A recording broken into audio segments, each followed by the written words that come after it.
Hello friends, എല്ലാവർക്കും fivers ക്രിയേഷൻസിലേക്ക് സ്വാഗതം. ഇന്ന് ഒരു മുന്തിരി ജ്യൂസിൻ്റെ റെസിപ്പി ആയിട്ടാണ് വന്നിരിക്കുന്നത്. ഇത് കുറച്ച് നാൾ സൂക്ഷിച്ച് വെക്കാൻ പറ്റുന്ന ടൈപ്പ് മുന്തിരി ജ്യൂസാണ്. അപ്പോൾ എല്ലാവരും ഉണ്ടാക്കി നോക്കുക, എന്നിട്ട് ഫീഡ്ബാക്ക് അറിയിക്കുക.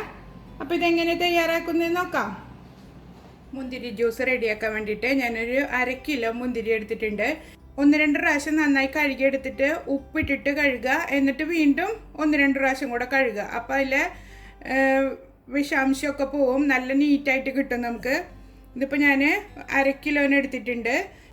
സീസൺ ടൈമിൽ മുന്തിരി കിട്ടുമ്പോൾ ഇതുപോലെ ഉണ്ടാക്കി വെച്ചാൽ ഒരു 2 ആഴ്ച വരെയൊക്കെ ഇത് കേടുകൂടാണ്ടിരിക്കും.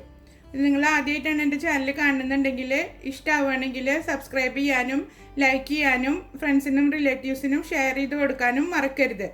നിങ്ങൾക്ക് ഇനി ഇടുന്ന വീഡിയോസിൻ്റെ നോട്ടിഫിക്കേഷൻ കിട്ടണമെന്നുണ്ടെങ്കിൽ ബെൽ ബട്ടണിൽ ഓൾ ഓപ്ഷൻ ക്ലിക്ക് ചെയ്ത് വയ്ക്കുക. ഇതിലേക്ക് മുന്തിരി മുങ്ങിക്കിടക്കണ അത്രയും വെള്ളം ഒഴിച്ചു കൊടുക്കുക.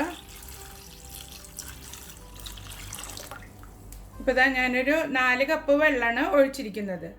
മൂടി വെച്ചിട്ട് ഒരു 15 മുതൽ 20 മിനിറ്റ് വരെ മീഡിയം ഫ്ലെയിമിൽ വെച്ചിട്ട് വേവിച്ചെടുക്കുക. നന്നായി വേവിച്ചെടുത്താലാണ് അതിൻ്റെ ജ്യൂസ് നന്നായി ഇറങ്ങി കിട്ടുള്ളൂ. അപ്പോൾ ഇനി നമുക്കിത് വെന്തതിന് ശേഷം നോക്കാം. കുരുള്ള മുന്തിരിയും കുരു ഇല്ലാത്ത മുന്തിരിയും ഒക്കെ നമുക്ക് ഇതേപോലെ തന്നെ ചെയ്തെടുക്കാം കേട്ടോ. ഞാൻ ഇപ്പോൾ ഈ പാത്രം ഒന്ന് ചേഞ്ച് ചെയ്യുന്നുണ്ട്. ഇതിലിട്ടിട്ട് തന്നെ നമുക്ക് ഉടച്ചെടുക്കണം. അതിന് സൗകര്യത്തിന് വേണ്ടിയിട്ട് ഒന്ന് ചേഞ്ച് ചെയ്യണത്.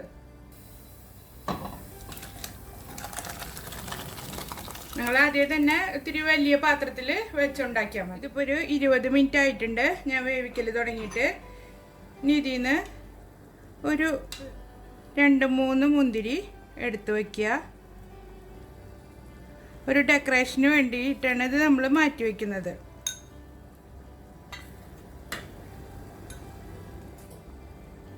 ചെറിയ തീയിൽ വെച്ചിട്ട് ഇങ്ങനെ നന്നായി ഉടച്ചു കൊടുക്കുക.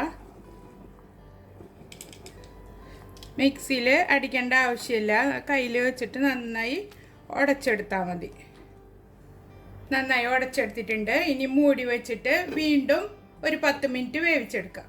അപ്പോൾ ഇതാ ഇത് തിളക്കൽ തുടങ്ങിയിട്ട് ഒരു 10 മിനിറ്റ് ആയിട്ടുണ്ട്. ഇനി നമുക്കിത് അരിച്ചെടുക്കാം. ചൂട്ടോടെ തന്നെ അരിച്ചെടുക്കണം. ഒരു പാനിൽ ഒരു സ്ട്രെയിനർ വെച്ചിട്ട് അതിലേക്ക് ഒഴിച്ചു കൊടുക്കുക.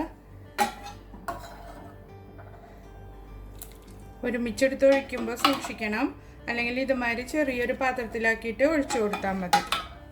ഇത് നമുക്ക് പ്രസ് ചെയ്ത് കൊടുക്കുക. ഇതിലുള്ള ജ്യൂസ് ഫുള്ള് ഇറങ്ങി വരാൻ വേണ്ടിയിട്ട് നന്നായി പ്രസ് ചെയ്ത് കൊടുക്കുക.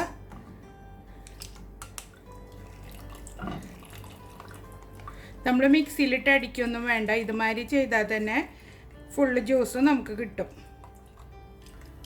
എന്നിട്ട് വീണ്ടും വലിയ പാനിലേക്ക് തന്നെ മാറ്റിയിട്ട് ഒരു 10 മിനിറ്റ് നേരം വീണ്ടും തിളപ്പിച്ചെടുക്കാം. ഇത് തിളയ്ക്കുന്നതിന് മുമ്പ് പഞ്ചസാര ചേർത്ത് കൊടുക്കുക. ഞാനിപ്പോൾ ഒരു 3/4 കപ്പ് പഞ്ചസാര എടുത്തിട്ടുണ്ട്. നിങ്ങളുടെ മുന്തിരിയുടെ മധുരത്തിനനുസരിച്ചിട്ട് വേണം പഞ്ചസാര ചേർത്ത് കൊടുക്കാൻ. പുളിയുള്ള മുന്തിരിയാണെങ്കിൽ കുറച്ചധികം ചേർക്കേണ്ടി വരും. അപ്പോൾ നമ്മൾ നോക്കിയിട്ട് വീണ്ടും വീണ്ടും ചേർത്ത് കൊടുത്താൽ മതി. ഞാനിപ്പോൾ 3/4 കപ്പാണ് ചേർത്തിരിക്കുന്നത്. നന്നായി മിക്സ് ചെയ്തിട്ട് മൂടി വെച്ചിട്ട് 10 മിനിറ്റ് വീണ്ടും തിളപ്പിച്ചെടുക്കാം. നന്നായി തിളച്ചിട്ടുണ്ട്. ഇനി തീ നിർത്തി കൊടുക്കുക. എന്നിട്ട് നന്നായി തണുക്കാനായിട്ട് മാറ്റി വയ്ക്കാം. ഈ സമയത്ത് മധുരം നോക്കണം, കുറവുണ്ടെങ്കിൽ നിങ്ങളുടെ ഇഷ്ടത്തിനനുസരിച്ചിട്ട് ചേർത്ത് കൊടുക്കണം. ഇപ്പോൾ ജ്യൂസ് നന്നായി തണുത്തിട്ടുണ്ട്. അതിലേക്കൊരു 1 ലെമണിൻ്റെ ജ്യൂസ് ഒഴിച്ചു കൊടുക്കുക. ഇത് ഓപ്ഷനിലാണ്, നിങ്ങൾക്ക് ഇഷ്ടമുണ്ടെങ്കിൽ ചേർത്ത് കൊടുത്താൽ മതി.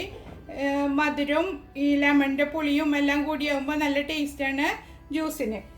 ഇനി നമുക്കിത് സർവിങ് ഗ്ലാസ്സിലേക്ക് മാറ്റാം. നമ്മുടെ ടേസ്റ്റി ആയിട്ടുള്ള മുന്തിരി ജ്യൂസ് റെഡി ആയിട്ടുണ്ട്.